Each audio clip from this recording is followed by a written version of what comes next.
কবর এমন একটা জায়গা বাবাজি, যেখানে আলো বাতাস নেই, কোনো কিছু নাই। আমল যদি ভালো হয় কবর জান্নাতের বাগান হয়ে যাবে, যদি আমল খারাপ হয় কবরের মধ্যে মুসিবত শুরু হয়ে যাবে। একটা হাতুড়ি দিয়ে একটা ফেরেশতারে পাঠাবে, যে হাতুড়িটা নিয়ে কবরের ভিতরে প্রবেশ করবে। নবী আমার বললেন, এই হাতুড়ি দিয়ে যদি দুনিয়ার কোনো পাথরের পাহাড়ের উপরে পিটা দেওয়া হয়, পাথরের পাহাড়টা একবারে পাউডার হয়ে যাবে। জোরে কোন সুবহানাল্লাহ।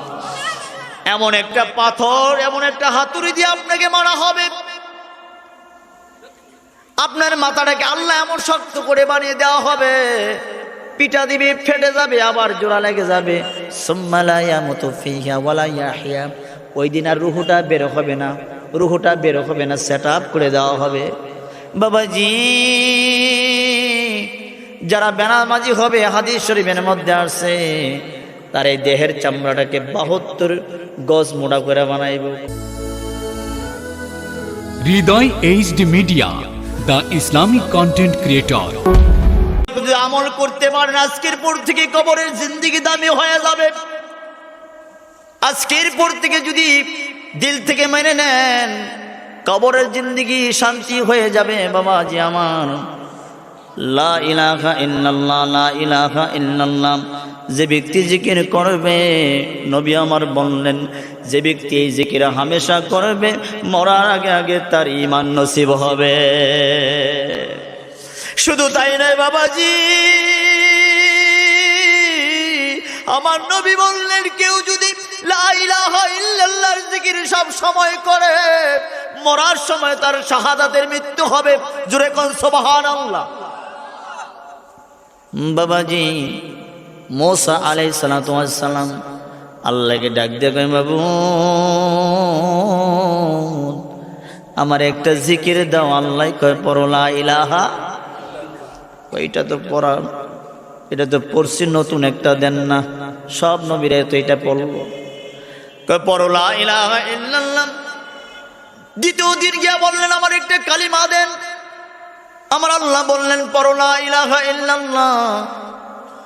বাবাজি, তৃতীয় দিন গিয়ে বললেন, আমার নতুন একটা কালিমা দেন। আমার আল্লাহ ডাক দেখে, মুসা নবী,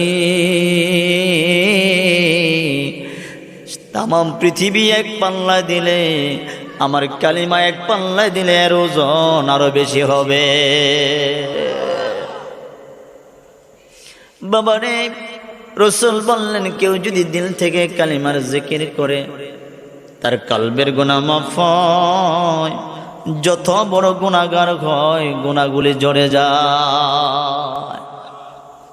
হুজুর যখন এই কথা বললেন, সামনে দেখেন একজন সাহাবা, হুজুরের সাহাবা হযরত দাইহাতুল কাদ, চোখের পানি ছেড়ে ছেড়ে কাঁদলেন। হুজুর কাছে ডাকলেন, তুমি কেন কান্দো? হুজুর যে কথা বললেন, কালিমা পড়লে গুনাহ মাফ হয়, আমার গুনাহ কি মাফ হয়েছে? হ্যাঁ, তোমারটা মাফ। না হুজুর, হয় নাই। আমি যে গুনাহ করেছি হুজুর, হয় নাই। নবী আমার জানতে চাইলেন, কে গুনাহ করেছো? দাহিয়া কাল ডাক দিয়ে বললেন, নবীজি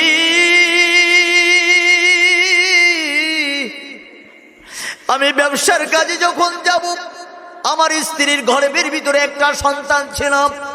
আমি ডাক দিয়ে বললাম, যদি ছেলে সন্তান হয় লালন পালন করবা, মেয়ে সন্তান হলে তার জবাই করে দিবা। জোরে কোন নাউজুবিল্লাহ। আমি যখন ব্যবসার মধ্যে গেলাম, ব্যবসা থেকে এসে দেখলাম ঘরের ভিতরে আমার কন্যা সন্তান হয়েছে, ছোট্ট একটা সন্তান আমার হয়েছে। দীর্ঘ বছরের পরে আসার পরে দেখলাম, যখন ঘরের ভিতরে আসলাম, সন্তান আমার দৌড়াইয়া আব্বু আব্বু কই আমার ঝড়াইয়া ধরলেন। কন্যা সন্তান থেকে আমার কলিজা আগুন লাগছে। আমি কন্যা সন্তানের দিকে তাকাইলাম না। ইয়া রাসূলুল্লাহ, স্ত্রীকে আমি মারধর করলাম আর বললাম, তোমারে বললাম কন্যা সন্তান হইলে জবাই করে দেওয়ার জন্য, মাটি দেওয়ার জন্য, কেন দিলা না? মা কই, আমি পারলাম না, আমি তো মা। মা ঠিক কিনা বলেন? বাবাজি, সন্তান মারা গেলে বাবার সামনে বাবা গোরস্থান পর্যন্ত যাইতে পারে, মা কিন্তু পারে না। কোনো মা যদি কবর পর্যন্ত যায়, সন্তানকে না শোয়া মারে শোয়াই দিতে হবে, ঠিক কিনা বলে? ডাক দিয়ে বলল, স্বামী আমার, আমি পারলাম না। কন্যা সন্তানটাকে নিয়ে পাহাড়ে চূড়ায় গেলেন, কোদাল একটা হাতে নিলেন, কোদাল নিয়ে গর্ত করা শুরু করলেন।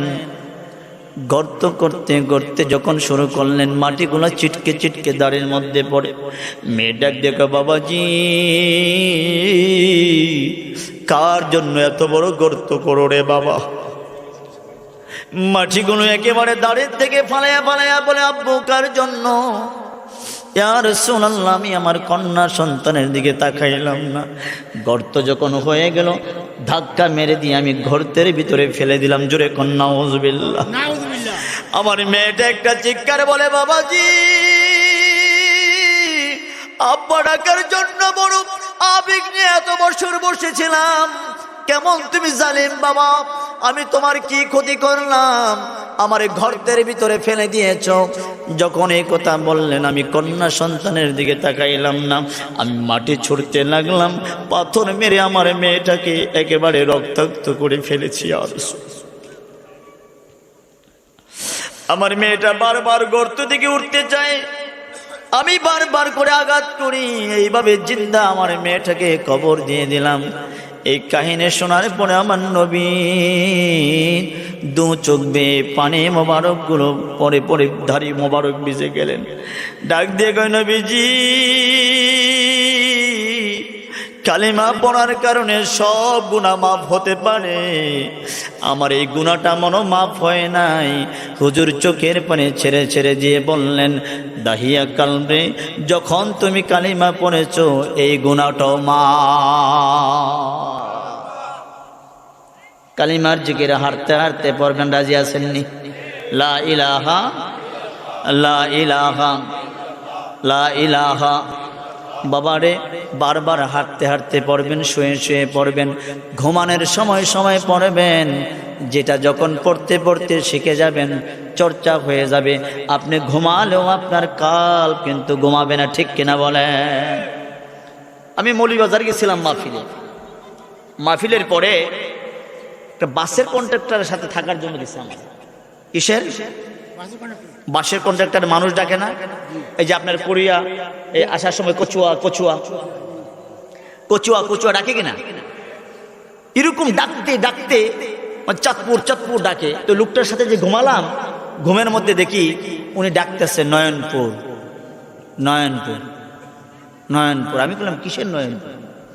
ধাক্কা মারলাম, কই আবার একটু পরে নয়নপুর নয়ন। সকাল যখন হলো আমি ডাক দিলাম, বাবারে তোমার এই নয়নপুরে কি পাগল করছে তোমারে, তুমি খালি নয়নপুরে জিকির করলা সারা রাত? হুজুর আমি কি এটা কই নাকি? আমি কি সারা রাত তো কইলাম? হায় হায় হুজুর, বেয়াদবি মাফ করবেন, আমি বাসের কন্ট্রাক্টর। সুবহানাল্লাহ। এটা দিয়ে শিক্ষা হলো আমার, যে সারা রাত সারা দিন যে এটা শব্দ তার জবান দিয়ে বের হয়, ঘুমিয়েও বললো তার কাল থেকে সেটা বের হয়, ঠিক কিনা বলেন? জোরে বলেন ঠিক কিনা? এখন যদি আপনি কালিমার জিকির হামেশা করেন, প্রতিনিয়ত করেন, আপনি ঘুমিয়ে যাবেন, আপনার কাল কিন্তু জিকির বন্ধ করবে। আহা বাবাজি, কালিমার জিকির এটা যে কত বড় দামি। হযরত ইব্রাহিম আলাইহিস সালাম বসে রইলেন, জিব্রাইল আসছে একটা যুবকের ভেষ ধরে, এসে বলতেছে, লা ইলাহা ইল্লাল্লাহ লা ইলাহা ইল্লাল্লাহ। বাবা ইব্রাহিম নবী তাকায়া বললেন, রে যুবক, এত মজার জিকির করো, আবার করো সুবহানাল্লাহ কোন। কই লা ইলাহা ইল্লাল্লাহ। যখন জিকির করলেন, একটা ডাক দিয়ে উঠ দিলেন। কি দিলেন? উঠ দিয়ে দিলেন। আবার জিকির করলেন, আর একটা উঠ দিলেন। যতবার জিকির করে একটা একটা করে উঠ দে সুবহানাল্লাহ কোন। উটগুলা শেষ হয়ে গেল, ছাগলগুলা দেওয়া শুরু করলো, দিতে দিতে কমপ্লিট করে ফেললো। ডাক দিয়ে কয়, নবীজি আল্লাহর প্রেমে উটগুলা দিলেন, ছাগলগুলোও দিলেন, এখন যদি লা ইলাহা ইল্লাল্লাহর জিকির করে আর কি দিবেন? ইব্রাহিম নবী ডাক দিয়ে বলে, যুবক রে, জিকির করেছো, বড় মোহাব্বতের জিকির করেছো। এখন যদি তুমি কালিমার জিকির করো রে, আমার কাছে উট নাই, উট দিতে পারবো না, আমার কাছে ছাগল নাই, ছাগল দিতে পারবো না, তবে একটা দিতে পারবো, তুমি যদি লা ইলাহা ইল্লাল্লাহর জিকির এখন করো, তোমার উটগুলো ছাগলগুলো রাখার জন্য আমি নিজে রাখাল হয়ে যাব। কালিমার জিকির দাম আছে না নাই? বাবা পড়বেন তো ইনশাআল্লাহ? পড়বেন? কারা কারা পড়বেন হাত তুলে দেখান। আল্লাহ আমাদেরকে কবুল করে বলি আমিন। দুইটা আমল দিলাম, দুরূদ শরীফ আর লা ইলাহা, লা ইলাহা। আল্লাহ কবুল করে বলি আমিন। একটু জিকির করেন আল্লাহ আল্লাহ আল্লাহ আল্লাহ আল্লাহ।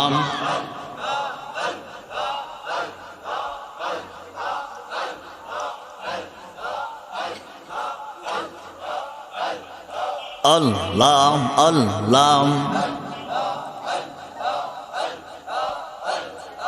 আল্লাহ আল্লাহ আল্লাহ। রহমতাল লিল আলামিন কানসান নবী রত রদিন গুনাহগার উম্মতের কারণে রে মাশাআল্লাহ আল্লাহ আল্লাহ। রহমতাল লিল আলামিন কানসান নবী রত রদিন গুনাহগার উম্মতের কারণে রে। জবান খোলে আমার উম্মত গুনাহগার না জানে হয় কেমনে পার, আমার উম্মত গুনাহগার না জানে হয় কেমনে পার, পার করিয়া নিও উম্মতের রহমাতাল লিল আলামিন কানসান নবী রত রদিন গুনাহগার উম্মতের কারণে রে মাশাআল্লাহ আল্লাহ আল্লাহ আল্লাহ আল্লাহ আল্লাহ।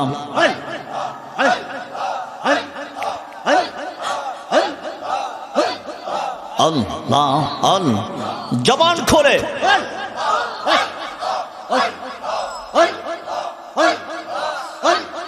সালাতো সালাম গো আমার দরুদ সালাম গো আমার কইও নবী মুস্তাফা, তোমরা যদি যাও গো মদিনা মাশাআল্লাহ আল্লাহ আল্লাহ আল্লাহ। মদিনা শরীফের মাঝে জিন্দা নবী শুয়ে আছে, যে দেহিকাছে দুই নহয়নে, যে দেহিকাছে দুই নহয়নে জাহান্নামে যাবে না, তোমরা যদি যাও গো মদিনা মাশাআল্লাহ আল্লাহ আল্লাহ আল্লাহ আল্লাহ আল্লাহ।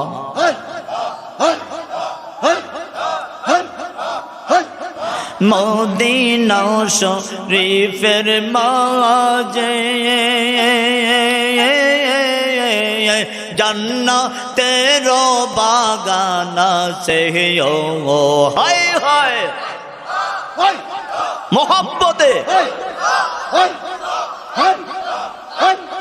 মদিনা শরীফের মাঝে জান্নাত তেরো বাগানা সে সেই জাগাতে নামাজ পড়লে সেই জাগাতে নামাজ পড়লে গোনা তোমার থাকবে না তোমরা যাও দেখি যাও গহম দেখ না মাশাআল্লাহ আল্লাহ আল্লাহ আল্লাহ আল্লাহ সালাহ তো সালাম গো আমার দো সালাম গো আমার কয় নবী মুস্তাফা তোমরা যাও দে যাও গো মদিনা মাশাআল্লাহ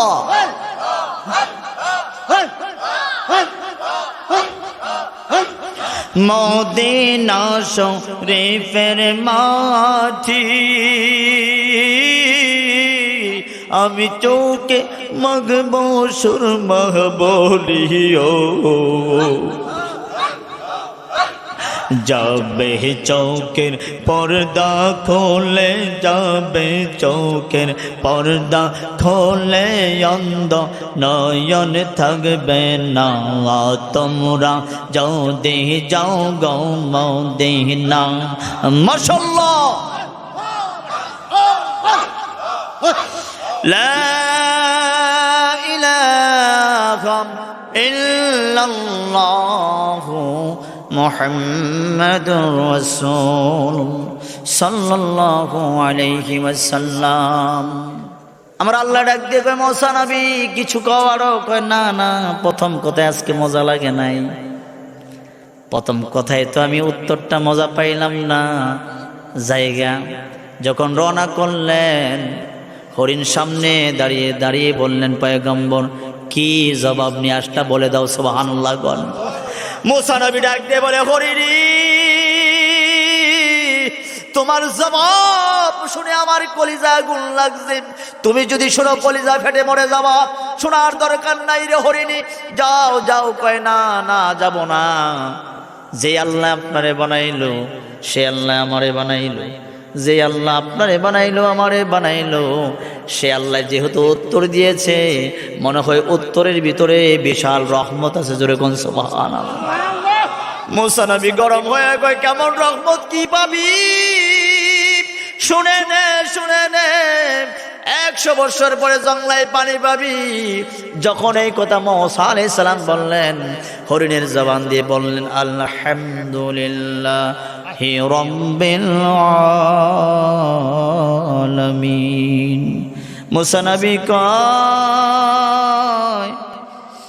কিরে না পাইয়া কি শুকরিয়া আদায় করস হরিণ ডাক দিয়ে কয় পয়গম্বর এর জন্য শুকরিয়া আদায় করলাম আল্লাহ যে রাজি হইছে সুবহানাল্লাহ আল্লাহ যদি কইতো মুসা নবী হরিণকে জানিয়ে দাও এই জঙ্গলের ভিতরে কিয়ামত পর্যন্ত পানি দেব না আপনি মুসা নবী কি করতে পারতেন আমি হরিণে কি করতে পারতাম রাজি যেহেতু হইছে 100 বছর পরেও রহমত আসবে এর জন্য শুকরিয়া আদায় করলাম আমার আল্লাহ ডাক দিয়ে কয় মিকাইল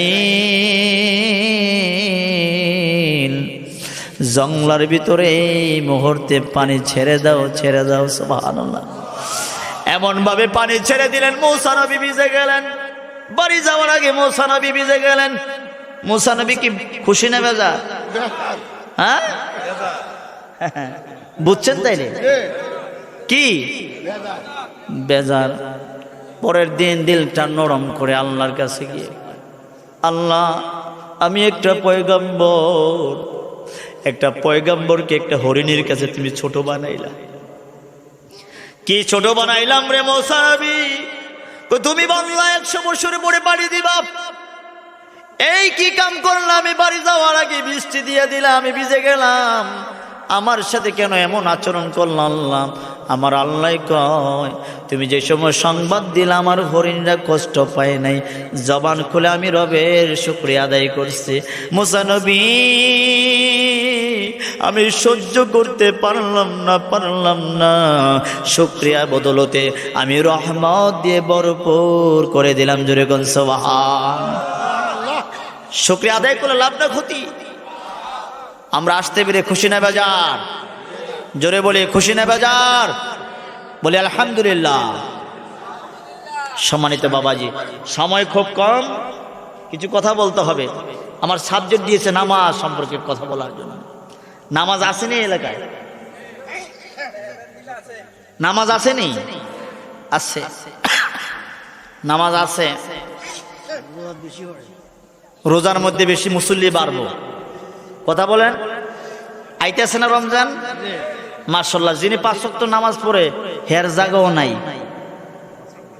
এরম মুসল্লি আইতেছে। এটাকে বলা হয় গরম মুসল্লি। পারাবর ট্রেনের মতো ধুম করে আসবো, 3 থেকে 4 দিন থাকবো, পরে পিছনে আর নাই।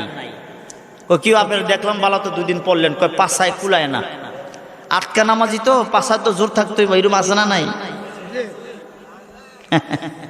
শয়তান পিছনে লাগিয়ে আছে। কিভাবে নামাজ থেকে মানুষকে কি করবে? সরাইবে। ঠিক কিনা বলেন? এক ব্যক্তি 5 ওয়াক্ত নামাজ পড়ে, একটা অকেয়ার মধ্যে আল্লাহর একজন বুজুর্গ লেখছেন 5 ওয়াক্ত নামাজ পড়ে। কয়েকটা গুড়ি গুড়ি বৃষ্টি হচ্ছে, তো এই শয়তান গিয়ে এই বুড়ার কাছে গিয়ে বয়ে করে, চাচা কই যাও? কো মসজিদও যাই। কর যাওয়ার দরকার কি, বৃষ্টি হইছে না, বাইট পড়ে লাও। কই পেটা ফাজিল, আমি জামাতে নামাজ পড়ে অভ্যস্ত, বৃষ্টি হয়েছে কি হয়েছে? আপনি এত গরম হয়েছেন কি লেগে? আপনার পক্ষে কথা কইলাম আমি, আপনি মুরব্বী মানুষ, পিছলা গায়ে যদি পাওটাও ভাঙ্গেন, কষ্টটা তো আপনার হবে রে বাবা। আপনি আমার সাথে গরম হয়েছেন কেন? কয় না, আমি নামাজ মসজিদে গিয়ে পড়ব। শয়তানে বুঝাই আটকাইতে পারলো না। তখন শয়তান কইছে, ঠিক আছে, আপনি মুরব্বী মানুষ, দেখলে আপনার মায়া লাগে, আপনি আমার কান দৌড়েন নিয়ে মসজিদে দিয়েই। এই শয়তানে কান দৌড়ে নিয়ে মসজিদে দিয়েছি। এই বুড়া বেড়া নামাজ শেষ কান দৌড়ে নিয়ে বাইর দিয়েছি। আর এক শয়তান দেখছে, দেখে এটা কি কাম? আমরার কাম কি আর তুই করস কি? আমরার কাম হইল মানুষকে ফিরাইয়ে রাখা, আর তুই বেটা কান্দ করে না দিয়েইলি, কান্দ করে নিয়ে আবার বাইর দিয়েইলি। আজকে তোর খবর আছে। শয়তানের একটা মিটিং হয়েছে, বিশাল বড় মিটিং, তার বিরুদ্ধে নালিশ যে হ্যাঁ মানুষ কান্দ করে না মসজিদে দিয়েই। ইবলিসে জিজ্ঞাসা, কিরে ঘটনা কি, তুই উল্টা ফাল্টা কাজ কারবার ইদানি শুরু করছস? না না না, আমি তো তার মতো বোকা না যে বিচার দিছে আমার বিরুদ্ধে, আমি তো কম বুঝি না। এই এলাকার লিডার কি আমি এমনি হইছি? আরেকটা প্রমোশন আজকে হইব। কি হয়েছে ঘটনা? বুড়ার অনেক বুঝাইলাম, মানে না। তো ভাবলাম এই বুড়ার ন্যাক কিভাবে কমানো যায়। হ্যাঁ, যদি হাইটে হাইটে মসজিদে যায়, প্রতীক কাইকে কাইকে নেক, ঠিক কিনা কোন? নামাজ পড়ে যদি আবার বাড়িতে যায়, প্রতীক কাইকে কাইকে আবার নেক। তারা যেহেতু বাধা দিতে পারলাম না, কান্দ করে নিয়া দিয়া নেক গুলা কমাই দিলাম। ইবলিস কয়, ঠিক আছে, তুই এলাকার লিডার। শয়তান তো আমাদের পিছনে আছে নাকি? বাবাজি আমার, খুব মনোযোগ দেন। যে ব্যক্তির নামাজ পড়ে না, তার নামটা জাহান্নামের দরজায় লটকানো হয়। জাহান্নামের দরজার মধ্যে লটকিয়ে দেওয়া হয়, লোকটা জাহান্নামী। যে ব্যক্তি বেনামাজি হয়, ঘরের ভিতরে খাবারে বরকত হয় না। যে ব্যক্তি বেনামাজি হয়, তার দোয়া আল্লাহর দরবারে কবুল হয় না। যদি বেনামাজি মারা যায়, 12টা স্রোতে মানুষ উঠবে হাসরের মাঠে, একটা স্রোত হলো জানোয়ারের স্রোত হয়ে যাবে। তার কি স্রোত হয়ে যাবে? শিয়ালেরও হতে পারে, কুকুরও হতে পারে। আমার আল্লাহ ডাক দিয়ে বলবে, এই লোকটাকে চিনুনি? ছেলেকে ডাক দিয়ে বাবার সামনে হাজির করা হবে। বলবে, আল্লাহ এটা তো কুকুর। কয়, না না, কুকুর নয়, সেটা তোমার বাবা। আমার বাবা তো মানুষ ছিল, কাঁধে করে মানুষ আমি নিলাম, কবরেও মানুষ নামাইলাম। এটা কেমনে কুকুর হইল? এর জন্যই হইল, যারা নামাজ ছেড়ে ছেড়ে দুনিয়ার জমিনে ঘুরে, তাদেরকে জানোয়ার বানায় আল্লাহ আসরের মাঠে উঠাবে। এমনকি মুমিন হতে চান না জানোয়ার? মুমিনের পক্ষে কারা আছে? দিকে হাত তোলেন। যে আজকে থেকে নামাজ ছাড়বেন না, রাজি আছেন তো ইনশাল্লাহ? বাবাজি আমার, মনোযোগ দেন। আজকে মনে করেন নামাজ পড়েন নাই, এমন বাবাজি আছে না নাই? অর্ধেক আছে। যদি কারা কারা নামাজ পড়ছেন হাত তোলেন। যে পড়ছে না হেও হাত তুলব, ঠিক কিনা কোন? তার একটা সম্মান আছে না? সিটা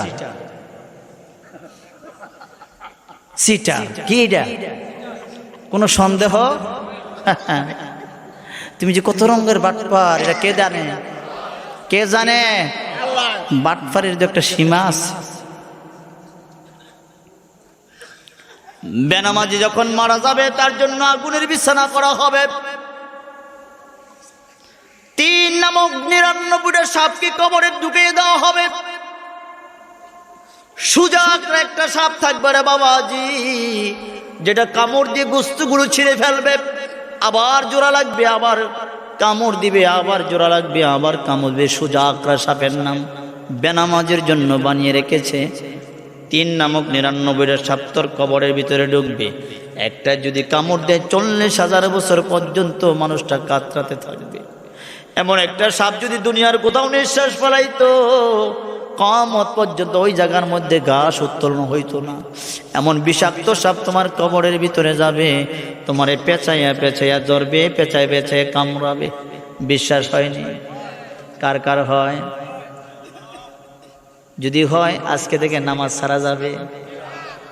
মনে করো আব্বা এই মুহূর্তে আজকে তোমার রাত্রে তোমার কি হয়ে গেল, এন্তেকাল হয়ে গেল, কে নিয়ে কবরে যাইবারে বাবা? কবর এমন একটা জায়গা বাবাজি, যেখানে আলো বাতাস নেই, কোনো কিছু নাই। আমল যদি ভালো হয় কবর জান্নাতের বাগান হয়ে যাবে।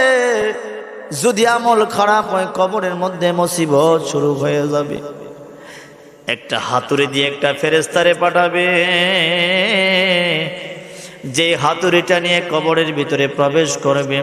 নবী আমার বললেন, এই হাতুড়ি দিয়ে যদি দুনিয়ার কোনো পাথরের পাহাড়ের উপরে পিটা দেওয়া হয়, পাথরের পাহাড়টা একবারে পাউডার হয়ে যাবে। জোরে কোন সুবহানাল্লাহ। এমন একটা পাথর, এমন একটা হাতুড়ি দিয়ে আপনাকে মারা হবে। আপনার মাথাটাকে আল্লাহ এমন শক্ত করে বানিয়ে দেওয়া হবে, পিটা দিবে, ফেটে যাবে, আবার জোড়া লেগে যাবে। সুম্মা লা ইয়ামুতু ফিহা ওয়ালা ইয়াহইয়া। ওই দিন আর রুহুটা বের হবে না, রুহুটা বের হবে না, সেট আপ করে দেওয়া হবে। বাবাজি যারা বেনামাজি হবে, হাদিস শরীফের মধ্যে আসছে, তার এই দেহের চামড়াটাকে 72 গজ মোটা করে বানাইব। কত গজ?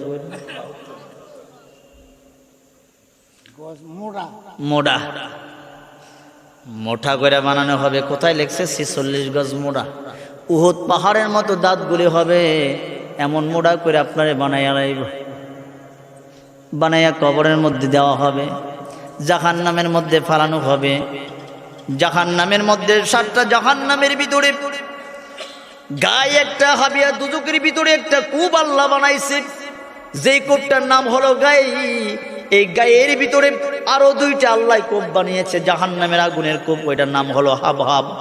যে ব্যক্তি বেনামাজি হয়ে যাবে, নামাজবিহীন কবরে যাবে, তারে হাবহাব গাতার ভিতরে ঢুকাইয়ে দেওয়া হবে। দুজকের আগুন যেই জায়গা থেকে বন্ধ হয়ে যায়, ওখান থেকে হাওলাত করে লাগানো হয়। ওই জায়গায় কখনো আগুন বন্ধ হয় না। এই জায়গার নাম হলো হাবহাব। কি জায়গার নাম? কি হাবহাব? বেনামাজির লাগে। কার জন্য? বেনামাজির জন্য। বাবা নামাজ ছাড়া যাবে না। নামাজ ছাড়া আপনারা আমারা নবী দেখছিও, কথা কোন নবী দেখছি? কবরের অবস্থাটা কেমন হবে দেখছি, এটা বিশ্বাস করি, ঠিক কিনা বলেন? নাকি বিশ্বাস করেন না? হুজুরে কবরের ওয়াজ করে না? শুক্রবারে নামাজের ওয়াজ করে না, কিন্তু আমলে নেন। একবার ওয়াজ করে প্রতি জুম্মায় খালি কয় কবরে এমনি খিঁচবো, হেমনি খিঁচবো, এমনি খিঁচবো। তো এক বেড়ায় বিরক্ত হইয়া মোল্লার প্রতি, হ্যাঁ কবরে গিয়ে কবর খুঁজছে, দেখে কবর আজাব কি মোল্লা যে কয় প্রতিদিন। জিন্দা মানুষ কবর হইতে বই রয়েছে। এক পাকিস্তানি দিক দিয়ে যাইতে লইছে, হঠাৎ ঠ্যাং ঢুকে গেছে, নতুন কবর না, আর খাবলা দিয়ে ধরছে। হ্যাঁ মনে করছে আজাব শুরু হয়ে গেছে গা। ঠ্যাং যে দিছে মনে করছে আজাব কি হয়েছে, টান দিয়ে উড়ে খিসা শুরু করছে, কিন্তু আওয়াজ করে না। আওয়াজ কেন করে না? মনে করছে ফেরেস্তায় মারতাস। হ্যাঁ মনে করতেছে আজাব তো শুরু হয়েছে, আর কই ফেরেস্তার লোকের কথা কই তো লাভ নাই, মায়ের খাইতেই থাই। উল্টা পাল্টা কিছু খিচ্ছে, এই জিন্দা মানুষ এখানে কি করছ, কিন্তু আওয়াজ নাই। এইবার এক গাঠটি তার মাথায় উড়াই দিছে। উড়াই দিয়ে সেরাই যে তার বাড়ি বাড়ি সাকু আছে না, আপনারা কি কন? হাক্কা। এই হালকা পার হয়েছে এই গাঠটিলে খুব কষ্টে যাওয়ার পরে একটা নিরি গাছে দিয়ে পাট খেতে নামাই দিছে। সারাদিন সে পাট খেতে কাজ করছে, 2 টাকা দিয়ে 2-1টা মাইর টাইট দিয়ে তারা বাইক পাঠাই দিছে। পরে জুমাজন হুজুর কইতেছে কবরে এমনি মাইর দিব, এই দিব। হুজুর থামেন, কবরে আজান আমি দেখেছি নাই যে এমন কোনো কিছু না, আছে। প্রথমে একটা ঠ্যাং দিব, যদি ধরতে পারেন টান দিয়ে তুলে নেবে, তুললে কয়েকটা খিঁচবো, কিন্তু আওয়াজ করতেন না। আর ফুলসেরাতের কথা কয়েছেন, বিশাল বড় একটা মাথার গা তুলে পার হয়েছি, কোনো টেনশন নাই।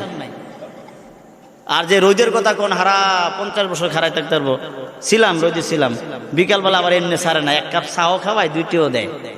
খালি কবরে ডর দেখেন, এরম জালিম আসেনি সমাজ, কথা কয় নাকি আছে? বাবারে আমরা রসুল দেখি নাই, দেখছি? দেখি নাই। আম্মা জান খাদিজাতুল কুবরা রাদিয়াল্লাহু তাআলা আনহা, উনি চোখের পানি ছেড়ে দিয়ে হুজুর যুদ্ধ থেকে আসছেন। আয়েশা হুজুর বসছেন, আম্মা জান মাথা রেখে, আম্মা জানের রান মোবারকে মাথা রেখে হুজুর ঘুমিয়ে পড়েছেন। হুজুরের দিকে তাকায় থেকে আম্মা জান চোখের পানি ছেড়ে দিয়েছেন। চোখের পানি হুজুরের চেহারা মোবারকের পড়ার পরে চোখ খুললেন, খুলে বলতেছেন কেন কান্দো? আম্মা জি চোখের পানি ছেড়ে দিয়ে কই, ইয়া রাসূলুল্লাহ, আমার শরীরটা তেমন ভালো না, আমি মনে হয় বাঁচবো না, কারণ আমি আপনার চেয়ে 15 বছরের বড়। এটা হাকিকতে না, শরীয়তের বড়। হাকিকতে আমার নবী আদমেরও বড়, ঠিক কিনা বলেন? কথা কয় না গা, ঠিক নে? দুনিয়ার জমিনে জান্নাতের সার্টিফিকেট প্রাপ্ত আম্মা জান খাদিজাতুল কুবরা রাদিয়াল্লাহু তাআলা আনহা হুজুরকে বললেন, ইয়া রাসূলুল্লাহ, আমি হয় মনে হয় বাঁচব না। নবীজি, কবরের জিন্দেগি বড় কঠিন একটা জায়গা, ইয়া রাসূলুল্লাহ। নবী গো, আপনি আমার কিছু আবদার রাখবেন নি? নবী আমার বললেন, কি আবদার করতে চাও? আল্লাহ তোমার এত মায়া করে, আমিও তো মায়া করি, জোরে কোন সুবহানাল্লাহ।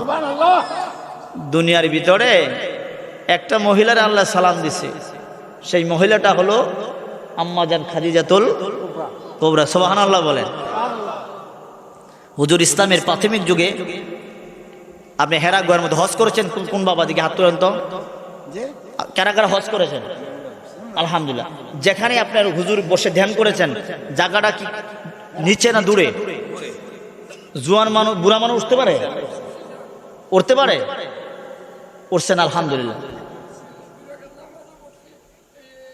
এটার ভিতরে কিন্তু ওই জায়গার ভিতরে আম্মা জান খাদিজাতুল কুবরা জাবালে নূর 2 বেলা খাবার নিয়ে উঠতেন। সুবহানাল্লাহ। প্রতিদিন কয় বেলা যাইতেন? যাইতে আছে, যাইতে যাইতে আর পারতেছে না, পাগুলো ফুলে গেছে। হুজুর দূর থেকে মুস্কি মুস্কি হাসে। আম্মা জান খাদিজাতুল কুবরা বলেন, ইয়া রাসূলুল্লাহ, আমি কান্দি, পায়ের ব্যথা কষ্ট পাই, আর আপনি মজা লইতেছেন, আমার দিকে তাকায় থেকে হাসেন। হুজুর কয়, খাদিজা রে, আমি এর জন্য হাসলাম, এই মুহূর্তে আল্লাহ তোমার জিব্রাইল পাঠাইয়া তোমার সালাম জানাইছে। এই আম্মা জান দামি নাকি দামি না? কেমন দামি যে আল্লাহ সালাম দেয়। এই মহিলাটার দাম কত, তুলনা নাই, ঠিক কিনা বলেন? আম্মাজি ডাক দিয়ে বললেন, ইয়া রাসূলুল্লাহ, আমি কিছু জিনে আবদার করব, আপনি আমারে দিবেন নি? নবী আমার বললেন, মঞ্জুর, কি চাও আজকে কও। ডাক দিয়ে বলেন, নবীজি, আমি যখন মারা যাব, আমারে প্রথম আপনি আমারে কবর নামাইবেন। সুবহানাল্লাহ। যখন আমি কবরে, যখন আমারে নামাবেন, কাফন দাফন দেওয়ার সময় কাফনের কাপড় আমারে কিনে দিবেন না, আপনার একটা জামা মোবারক আমারে দিবেন নি? হুজুর কয়, মঞ্জুর। 3 নাম্বার হলো, কবরে যখন সওয়াল জবাব করা হবে, এগুলার প্রশ্নের জবাবগুলো দিবেন নি? হুজুর গুলো মঞ্জুর হয়ে গেল। ডাক দিয়ে বললেন, খাদিজা রে, তোমার কবরে নামাবো সত্য, তোমার প্রশ্নের জবাবগুলো দেব সত্য, আমি চাই নতুন একটা জামা দিয়ে তোমারে কবরে শোয়ানোর জন্য। আম্মা জান খাদিজাতুল কুবরা ডাক দিয়ে কয়, কবর বড় ভয়ঙ্কর জায়গা, বড় মুসিবতের জায়গা, সাপ বিছুর জায়গা। ইয়া রাসূলুল্লাহ, আমি বিশ্বাস করি আপনার জামা মোবারক যদি আমার খাদিজার গায়ে থাকে, কবরটা জান্নাতের বাগান হয়ে যাবে। জোরে কোন সুবহান। একবার দিদার দেখাও নবীজি, নয়ন বরে তোমায় দেখব, তোমায় দেখে দেখে আমি মরব, মধুর কালিমা আমি পড়ব। একবার দিদার দেখাও নবীজি,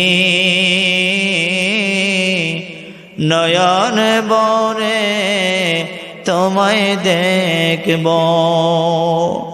আম্মা জান ডাক দিয়ে বললেন, ইয়া রাসূলুল্লাহ, যদি আপনার জামা মোবারক আমি খাদিজার সাথে থাকি, কবর জান্নাতের বাগান হবে, কবরে আমার পেরেশান হবে না, কবরে আযাব হবে না।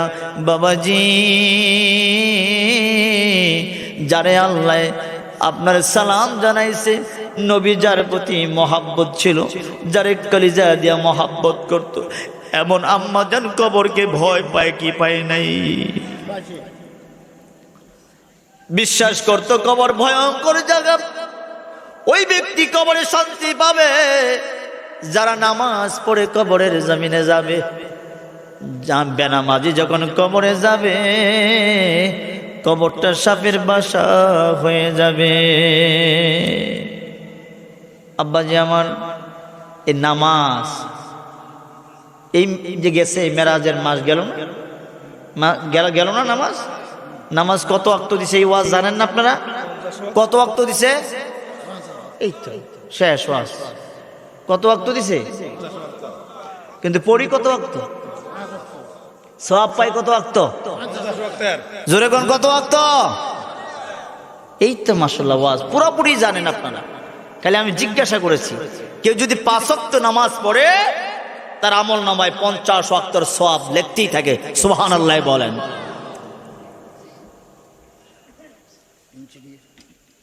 এরপরে আসেন নামাজ। এই যে দেখেন দেহটা আছে, এই প্রত্যেকটা দেহ কিন্তু আপনার পক্ষে কথা বলবে, আবার এইটাও আপনার বিপক্ষে কথা বলবে। আপনি যে জমিন দিয়ে হাঁটেন, যে মসজিদে যান হেঁটে হেঁটে, ইয়াউমাইদিন তুহাদ্দিসু আখবারহা, সেই দিন জমিন আপনার খবর বলে দিবে আল্লাহর কাছে। আল্লাহ লোকটা দামি ছিল, সে হেঁটে হেঁটে আমার বুক দিয়ে হেঁটে হেঁটে তোমার মসজিদে গেছে, তোমার সেজদা করেছে। সুবহানাল্লাহ বলেন। এই যে হাত, এই জবান, হাদিসের মধ্যে আছে কবরে প্রশ্নের বাদ দিয়েও কিন্তু হাসরে 5টা হবে প্রশ্ন। এর মধ্যে একটা, প্রথম প্রশ্ন হবে যে আপনি কি নামাজ পড়েছেন? ওগুলো আমার বলার বিষয় না। নামাজ নিয়ে যেহেতু কথা বলতেছে, নামাজ নিয়ে কিছু কথা বলি, যে আপনি কি নামাজ পড়েছেন? আল্লাহর সাথে বলবো হ্যাঁ পড়েছিলাম। ওখানে কি বলবে? মিথ্যা বলবে। কি বলবে? হ্যাঁ, তাফসীরে আছে মিথ্যা বলবে, আল্লাহর সাথে সে তর্ক দিয়ে লিপ্তে যাবে। জাহান্নামের গর্জন যখন শুনবে, বাঁচার জন্য আল্লাহর সাথে সে তর্ক করবে, আল্লাহ আমি নামাজ পড়েছিলাম। বিশ্বাস না হলে ইমাম সাহেব জিজ্ঞাসা করেন। তো ইমাম সাহেব জিগাইব, বছরে ইমাম থাকে 5টা, কোনটারে জিগাইব? এমনও করছে পাম্পন দেনি বাসা যায়। আল্লাহ কব একটু সেজদা করে আমার দেখাও তো। হাদিস আছে যারা সেজদা করতে পারবে সাথে সাথে সেজদায় পড়ে যাবে। সুবহানাল্লাহ। এমন সেজদা দিবে, আল্লাহর কুদরতি হাত দ্বারা তার টেনে টেনে বুকের মধ্যে নিবে, আর সেজদা দেওয়ার দরকার নাই, তুই জীবনভর সেজদা করেছিস, আজকে আমার বুকে আয়। সুবহানাল্লাহ বলেন। আর যিনি সেজদা করতে পারবে না, মেরুদণ্ডটা সোজা হয়ে যাবে। তখন আল্লাহর সাথে তর্ক হওয়ার পরে আল্লাহ কি করবো? নাখতিমু আলা আফওয়াহিহিম, সূরা ইয়াসিন আছে, তার জবানটা বন্ধ করে দিবে।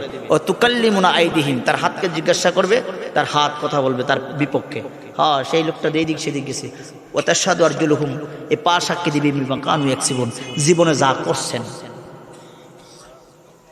এখন আমার প্রশ্ন হলো, যেই বডিটা নিয়ে আপনি ঘুমান, যে দেহটাকে আপনি আরাম দিচ্ছেন, এটা কি আপনার বন্ধু না শত্রু? কথা বলেন। বন্ধু অবলিক শত্রু। যদি আপনি ভালো কিছু করেন, প্রত্যেকটা অঙ্গ আল্লাহর কাছে আপনার পক্ষে কথা বলবে, ঠিক কিনা বলেন? আর যদি আপনি বিপক্ষে কথা চলেন, বিভিন্নভাবে চলেন, তাহলে কিন্তু আপনার কি হবে না? শত্রু হয়ে যাবে, বন্ধু হবে না। ঘুষ, সুদ, হারামের অভাব নাই, কিন্তু নামাজ কবুল হওয়ার একমাত্র প্রথম শর্ত হলো কি খেতে হবে? হালাল। কি খেতে হবে? হালাল খেতে হবে। অনেক বাবাজির আছে সরকারি চাকরি করে, সারা বছর করছে, হজে যাওয়ার সময় জমিন বেচে, একটু জমিন বেচবো। কেউ কি লেগে জমিন বেচবেন? হজে যাবো। এত টাকা পেনশনে পাইলেন, কত টাকা কামাই করলেন, ওগুলোর থেকে যান না, ওইগুলো ঝামেলা আছে। কথা কয় না কেন? এমন একটা চিকন কথা আছে, আপনি হজ করতেন যাবেন বাবার জমিন বেচা, ঠিক আছে, কিন্তু প্রতিদিন তো ওই দিক দিয়ে খাইতেছেন হারাম টাকা, তো এই হজের দাম আছে? কথা বলেন। ইব্রাহিম বিন আদম আল্লাহর একজন ওলি ছিলেন। আল্লাহ যখন মানুষ আমল করতে করতে করতে করতে করতে করতে উপরে চলে যায়, তার স্তর আল্লাহ এমন ভাবে বাড়িয়ে দেন, ফেরেশতার কথা পর্যন্ত শুনতে পায়। সুবহানাল্লাহ। খুব মনোযোগ দেন। হালাল কি জিনিস? ছোট্ট একটা কথা বলে, কি কুত্তা আইছে নাকি? কুত্তা আইলে পিটাইয়া পাড়াই দেন, দূরে পাড়াই দেন, টেসের কাছে রাখেন না। কথা বুঝে আসছে বাবা? যারা মুমিন হবে, ওলি হবে, আমল করতে করতে তার জবান, তার চক্ষু এমন হয়, ফেরেশতারা কি করে তাও শুনতে পায়। সুবহানাল্লাহ বলেন। এখন একটা ছোট্ট কথা বলবো, এটা আমল করবেন আজকের পর থেকে। কবরে শান্তির জন্য বেশি কিছু লাগে না, ছোট্ট ছোট্ট কিছু আমল। ইব্রাহিম বিন আদম নামাজ পড়তেছেন, দুই ফেরেশতা পিছনে কথা বলতেছেন। এক ফেরেশতা আরেক ফেরেশতার বলতেছেন, হুজুরের 1 বছরের আমল কবুল হইতেছেন আল্লাহর দরবারে। ওই ফেরেশতাকে কেন? উনি হজ করতে গিয়েছিল, হজ করতে গিয়ে যেই দোকানে খেজুর কিনতে গেছে, খেজুর কেমন কেমন কইতে কইতে মালিকের অজান্তে 2টা খেজুর খেয়ে ফেলেছে। এরকম আসেনি? কথা কয় আসেনি? ওই বোর্ডের দোকানে গেলে বোঝা যায় বোর্ড কি আজকে না কালকার, গরম না ঠান্ডা, কইতে কইতে হ্যাঁ 1 পা বুট খাইয়ালায়, হ্যাঁ কিনবো 1st ইয়ার বুট, খাইয়ালায় 10 ইয়ার বুট। এরকম সিডার আসেনি? খেজুরের দোয়ানো গেল খায়, আর কয় এটা কি আজকের না কেমন, এটা কি আজোয়া না ফাজুয়া, কইতে কইতে খায়, কিন্তু পরে কয় না সুবিধা না, কইয়া যা খাওয়ার হ্যাঁ খাইয়াই লিছে। এরকম আছে না? ইব্রাহিম বিন আদম চোখের পানি ছেড়ে দিলেন। সেই ফিলিস্তির জমিনে বাড়ি, জেরুজালেম থেকে এ দাবি ছুটানোর জন্য হেঁটে হেঁটে 3 মাস পরে মক্কার জমিনে গেলেন। কয় মাস হাঁটলেন? 3 মাস হাঁটলেন। যে দোকান থেকে কিনলেন বাবাজি, গিয়ে দেখলেন মালিক দুনিয়ার জমিনে নাই, জমিনে নাই, মারা গেছে। কি গেছে? সন্তান দোকানের মধ্যে বসে ডাক দিয়ে বললেন, রে যুবক, এই দোকানের মালিক কই? কয় আমার আব্বাজান ছিলেন। কোথায়? কয় নাই নাই, আমার আব্বাজান দুনিয়া থেকে বিদায় হয়ে গেলেন। শৈক ভাই পড়ে, শৈক ভাই পড়ে, আব্বাজান বিদায় হয়ে গেলেন। বাবাজি, আমি ফিলিস্তিন থেকে আসছি, 2টা খেজুর খেয়েছিলাম তোমার বাবার দোকান থেকে। যুবক ডাক দিয়ে বললেন, মুরব্বি, আপনি বড় দামি মানুষ, ফিলিস্তিনের জমিন থেকে 2টা খেজুরের দাবি ছোটানোর জন্য যিনি মক্কায় আসতে পারে, ওর চেয়ে দামি মানুষ হতে পারে না। আপনারে ঠগাইয়া লাভ নাই, এই সম্পদের মালিক আমরা 2 ভাই। আমি একটা খেজুরের মালিক, আমি একটা তোমারে মাফ করতে পারি রে বাবা। আমার আরেকটা ভাই 350 মাইল দূরে থাকে, ওখানে ব্যবসা করে আপনাকে ওই জায়গায় যেতে হবে। খেজুর খাইছে কয়টা? আরো আপনার 3 মাস হাঁটলেন, আসা যাওয়া, সংক্ষেপে বলতেছে 1 বছর গেলেন। 1 বছর আবার ফিলিস্তিনের জমিনে যখন আসলেন, যখন আল্লাহু আকবার করে নিয়ত করলেন, দাবি ছোটানোর পর ওই ফেরেশতা কয়, আজকে একসাথে আল্লাহর ওলির সব আমল নামা কবুল হয়েছে। বাবাজি, নামাজ পড়েন, দোকানে গিয়া উল্টা পাল্টা যদি খান, না বলে পেটের ভিতরে যায়, এই দেহ দিয়ে সেজদা করলে কথা কয় না আসেনি? এরম খাইছেন নি? কারা কারা খাইছেন হাত তোলেন, ফেঁসা কথা কইেন। হায় হা, সবার পেট খারাপ, লগে বডিও খারাপ। কি খাইছেন? এটা কি খাইছেন? এখন যারা যারা খাইছেন কোন দোকানে মনে আসেনি? আটকা মাহফিলের মধ্যে আইসে, মনে করেন যে হাজিগঞ্জ থেকে একবারে বুটলোই আপনি খাইয়া ফাড়াই দিয়েছেন, বেড়ারে বেড়ার আর খাইবেন পিজ্জা? আর এমনি আত্মাত লারবেন নি? লারবেন? হালাল খেতে হবে, ঠিক কিনা বলেন? হালালকে সেজদা দিলে ওয়াসজুদ ওয়াক্তারিব, সেজদা দিতে দেরি হয়, আল্লাহ শুনতে দেরি। আর হারাম খাইয়া একবারে ভালো পোশাক পরা মক্কা মদিনার জামা গায়ে দিয়ে ঘুরলে কাম হবে না। ইবাদত কবুল হওয়ার পূর্ব শর্ত হলো হালাল খেতে হবে, ঠিক কিনা বলেন? আল্লাহ আমাদেরকে হালাল খাওয়ার তৌফিক দিক, বলি আমিন। আয়ের নাম নে ডাক দেন না, আরো 10 মিনিট হাতে আছে, 10 মিনিট কথা বলবো আমি। হুজুর আয়সা বসে এলাকায় তো আমি বলতে চাইতেছি না। হ্যাঁ, তো আমি এই কথাটা এর জন্য বললাম যে হালাল খাবেন, তাহলে কবুল হবে। রাজি আছেন তো ইনশাল্লাহ?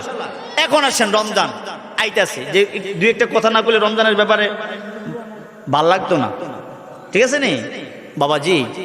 রোজা রাখা সবচেয়ে বড় দামি জিনিস। আল্লাহ কয় রোজার পুরস্কার হলো আমি স্বয়ং আল্লাহ।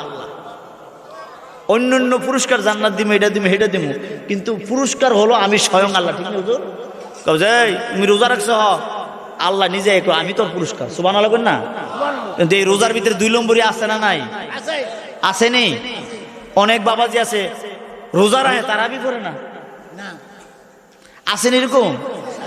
কাউ রোজাটা ভালো লাগে, কিন্তু তারাবির এখন এই উড়া বোয়া, হ্যাঁ, এটা মৌলবীরের কাম অনেক সময়, কিন্তু নামাজ পড়ে না, রোজা রাখে, রোজা রাখে। অনেকে আবার রোজার ভিতরে দরজা বাড়ি দিয়েও খায়, আসে না নাই? রমজান আসতেছে, রমজান এমন একটা মাস, যেই মাসে, এই মাসে যদি আল্লাহু আকবার, আল্লাহু আকবার, সুবহানাল্লাহ, আলহামদুলিল্লাহ, যে জিকির গুণে যে সওয়াব, রমজান মাসে কথা না কয়ে এমনি সাইয়া থাকলে এই সওয়াব। সুবহানাল্লাহ, ভাগ্য কইেন। অন্য মাসে জিকির করলে যে সওয়াব, রমজান মাসে পবিত্র অবস্থায় বসে থাকলে এই সওয়াব। সুবহানাল্লাহ। জিকির করেন নাই, কিন্তু জিকিরের সওয়াব দিয়ে দিবে। এত বড় দামি একটা মাস, সেই মাসটা আসতেছে, নামাজের দরকার আছে না নাই? কারা কারা তারাবি পড়বেন না তোলেন? পড়তো না বলে আর কয় কি? আমি কইছি যারা যারা পড়তো না হাত তুলছে সবাই। হ্যাঁ,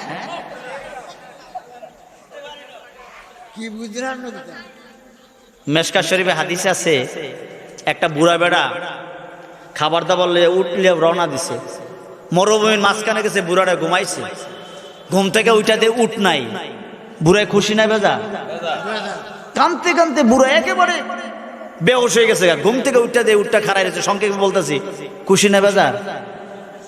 খুশি ছুটে কইতেছে, আল্লাহ তুমি আমার উঠটা ফিরাই দিছো, আজকে থেকে আমি তোমার আল্লাহ, তুমি আমার গোলাম। আর সুবহানাল্লাহ কোন এন আই দিল সওয়াব। এটা মেশকাত শরীফে বাবুল মাজা, এটা মজার জায়গা।